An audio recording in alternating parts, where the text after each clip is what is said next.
பிள்ளை பிறந்ததுக்கு பிறகு ஒரு கடமை இருக்கிறது. என்ன கடமை என்று கேட்டால், அந்த பிள்ளையுடைய அகீகா, அந்த பிள்ளைக்கு பெயர், இதெல்லாமே அந்த பிள்ளைக்கு செய்ய வேண்டிய கடமைகள். ஆனால் ரசூலுல்லாஹ் சொல்றாங்க, அல்லாஹ் ரப்புல் ஆலமீன் 3 பேருடைய பிரார்த்தனையை அல்லாஹ் தட்டவே மாட்டான். 3 பேருடைய பிரார்த்தனையை அல்லாஹ் தட்ட மாட்டான். அதுல ஒரு பிரார்த்தனை, ஒவ்வொரு தாயும் தந்தையும் தன் பிள்ளைகளுக்காக கேட்கிற பிரார்த்தனையை அல்லாஹ் நிச்சயமாக ஏற்றுக்கொள்வான். நாங்க ரசூலுல்லாஹி ஸல்லல்லாஹு அலைஹி வஸல்லம் நம்மட பிள்ளைக்கு என்ன கேட்டிருக்கிறோம் பிரார்த்தனை? நம்ம முதலாவது பிள்ளைய கூப்பிட்டு சொல்றது நல்லா படிக்கணும், சரியா? அத பாரு, அவனுக்கு உனக்கு என்னடா வித்தியாசம்? பாரு, அவன் எவ்வளவு கஷ்டப்படுறான். பிஞ்ச ட்ரௌசரோட, கொப்பி இல்லாம, பேனை இல்லாம, சாப்பிடறதுக்கு வக்கி இல்லாம, ஓட்ட வீட்டுல பைசிக்கல் இல்லாம, அவங்க வாப்பாட பைசிக்கல்ல அவன் ஓடித்திருக்கான். உன்ன பாருடா, ட்ரௌசர்ண்டா ட்ரௌசர், ஷர்ட்டுண்டா ஷர்ட்டு, கொப்பிண்டா கொப்பி, என்ன உனக்கு குறை? காசுண்டா காசு. உனக்கு வாப்பா லட்சம் போட்டு வச்சிருக்கிறா, லட்சம் போட்டு வச்சிருக்கிறேன் பேங்க்ல, நான் செத்தாலும் நீ நல்லா வாழணும் என்பதற்காக. இதுதான் இன்றைக்கு பிள்ளைகளுக்கு நாங்கள் செய்கின்ற கடமைகள். இந்த பூமியில அல்லாஹ் ரப்புல் ஆலமீன் 2 பெற்றோர்களை அல் குர்ஆனில் இப்படி சொல்கிறார். பாருங்க, அந்த 2 பெற்றோருடைய கடமையும் வரலாறு வித்தியாசமானது. ஒன்று, இப்ராஹிம் அலைஹிஸ்ஸலாம், அல்லாஹ் தஆலா அவருக்கு ஒரு குழந்தையை கொடுத்தான். அவர் துஆ கேட்டார். அந்த குழந்தையையும் பிள்ளையையும் ஒரு வாப்பா என்ற இடத்திலிருந்து பாசத்தோடு பிள்ளையை அழைத்துட்டு ஒரு வெட்டாந்தர பூமியில போய் அல்லாஹ்வுக்காக விட்டுட்டு போறார். அல்லாஹ்வுக்காக விட்டுட்டு போறார். இன்றைக்கு நம்மட ஆக்கள் சொல்ற பிள்ளை கெட்டு போயிட்டு சூழல் மோசம். எல்லாரும் சொல்ற என்ன, இன்றைக்கு காலம் மோசம், சூழல் மோசம். இல்லங்க, நம்ம என்ன செய்யறோம்டா, பிள்ளைக்கு போனை வாங்கி கொடுத்துட்டு பார்க்காத தொடாதன்னு சொல்றோம். டிவியை வீட்டில இருக்கிட்டு பார்க்காத தொடாதன்னு சொல்றோம். நபிமார்களும் சஹாபாக்களும் இது பாவம், இது தப்பு, இது தவறு, இது நல்லது என்று சொல்லிட்டு விட்டாங்க பிள்ளைகளை. அவங்க எந்த பாவத்துக்கு போனாலும், எந்த இடத்துக்கு போனாலும் நல்லவங்களாகவே வந்தாங்க. நமக்கும் அவங்களுக்கு வித்தியாசம் விளங்குதா? அவங்க பிள்ளைய பெத்த உடனே பிள்ளைக்கு தேவையான புத்திய சொன்னாங்க. நம்மட உம்மா வாப்பா உலகத்துல எப்படி வாழ்றன்னு சொல்றாங்க. ஆனா ரசூலுல்லாஹ்வும் சஹாபாக்களும் ஒரு பிள்ளை எப்படி சீராக வளரணும் என்ற புத்தியை சொல்றாங்க. இப்னு அப்பாஸ் அழகான ஒரு செய்தியை சொல்றாரு. திர்மிதியில பதிவு செய்யப்பட்ட ஒரு ஹதீஸ். ராத்த யௌமின், ஒரு நாள் அல்லாஹ்வுடைய தூதருக்கு பின்னால நான் இருந்தேன். ரசூலுல்லாஹ் சொன்னாங்க, நான் சில வார்த்தைகளை உனக்கு கற்றுத் தருகிறேன், அதனை பாடமாக்கிக் கொள். நீ அதை பாதுகாத்தால் அல்லாஹ் உன்னை பாதுகாப்பான். இந்த ஒட்டுமொத்த சமூகமும் ஒன்று சேர்ந்து உனக்கு தீங்கு செய்ய நாடினாலும், ரசூலுல்லாஹ் படிச்சு கொடுத்த பாடம் நம்ம கொடுக்கிறோம் இல்லையே. நான் இருக்கேன்டா, வாப்பா இருக்கிறேன்டா, பயப்படாதடா, உம்மா இருக்காடா, ரசூலுல்லாஹ் படிச்சு கொடுக்கிற பாடத்தை பாருங்க, ஈமானிய பாடம்.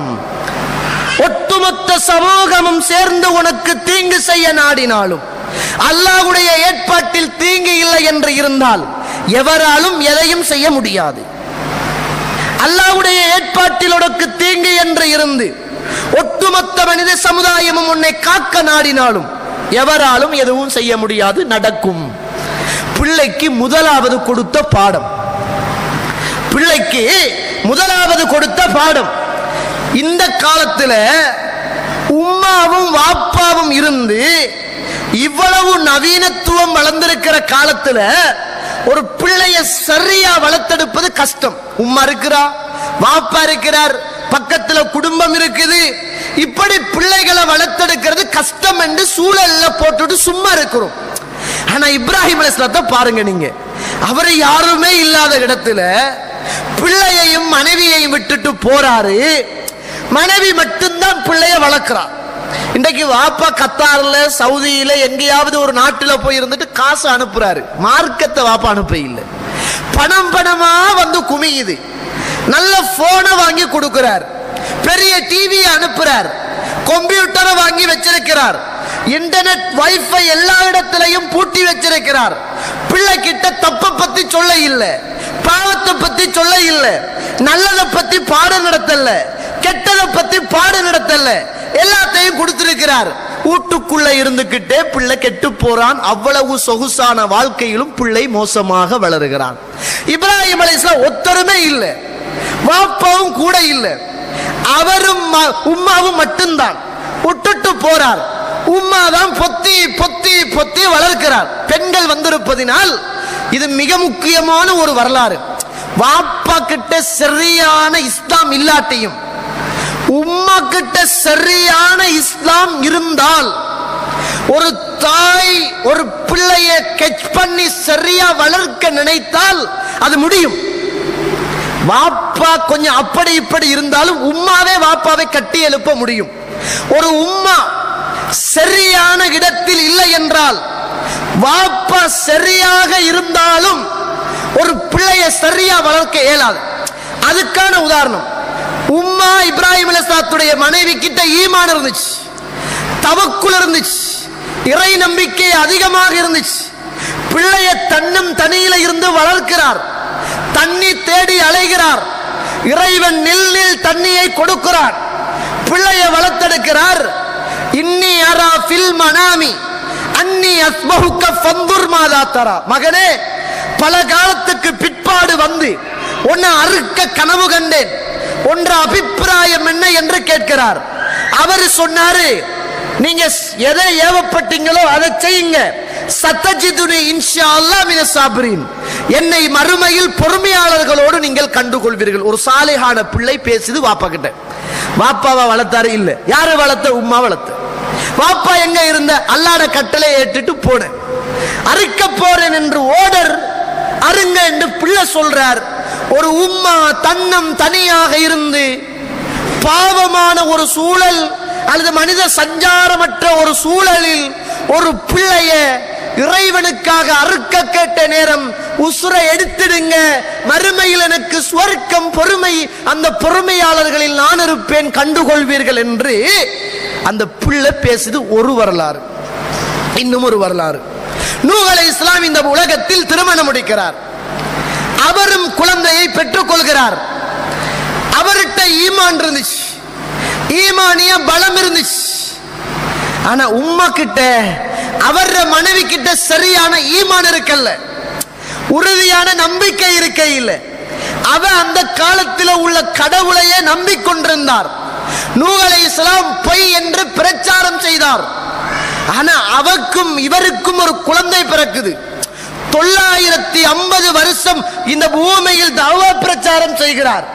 தனக்கு பிறந்த பிள்ளை தன்னிடத்தில் ஈமான் அதிகமாக இருந்தும் ஒரு தாய்கிட்ட ஈமான் ஜீரோவாக இருந்ததினால், மழை பெய்ய பெய்ய வெள்ளம் வர வர வர மகன் மலையில் ஏறி மலையில நம்பிக்கையை வைத்து, மலையின் மீது தவக்குலை வைத்து வந்து இருக்க மானா, மகனே என்னோடு ஏறிக்கொள் என்று சொன்ன நேரம், எனக்கு மலை இருக்கிறது, என்னை காப்பாத்த நீங்க போங்க என்று மலையில் பிள்ளை தவக்குலை வைத்து மலையை நம்பி நாசமாகி போகிறான்.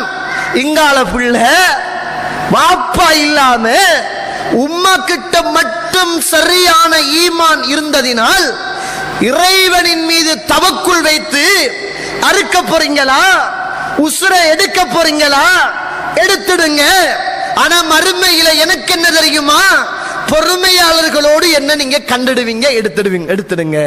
யோசிச்சு பாருங்க, ரெண்டும் ரெண்டு துருவங்கள், ரெண்டும் ரெண்டு துருவம். நபிக்குத்தான் குழந்தை பிறக்கிறது, இதுவும் நபிக்குத்தான் குழந்தை பிறக்கிறது. இந்த நபியுடைய மனைவி கிட்ட ஈமான் இருக்குது, சாலிஹான பிள்ளையாக அந்த பிள்ளை இந்த மண்ணுக்கு மேலே விளிர ஆரம்பிக்கிறது. இங்கால நபிக்கிட்ட எவ்வளவு ஈமான் இருந்தும் உம்மா கிட்ட சரியான ஈமானும் இஸ்லாமும் இபாதத்தும் இல்லாததால ஒரு பிள்ளை நரகவாதியாக மாறி போகிறது. அதான் ரசூலுல்லாஹ் சொன்னாங்க, நீங்க திருமணம் முடித்தா இந்த உலகத்துல ஒரு பெண் 4 விஷயத்துக்காக திருமணம் முடிக்கப்படுவாள். இது அவனுடைய லைஃப், மறுமை, சுவர்க்கம், பிள்ளை வளர்ப்பு, குழந்தையை பெற்றுக்கொள்றது, எல்லாத்துலயும் இந்த பிள்ளை ஒரு பெண்ணை செலக்ட் பண்ணி எடுக்கிறது தாக்கம் செலுத்தும். அதான் ரசூலுல்லாஹ் சொன்னது.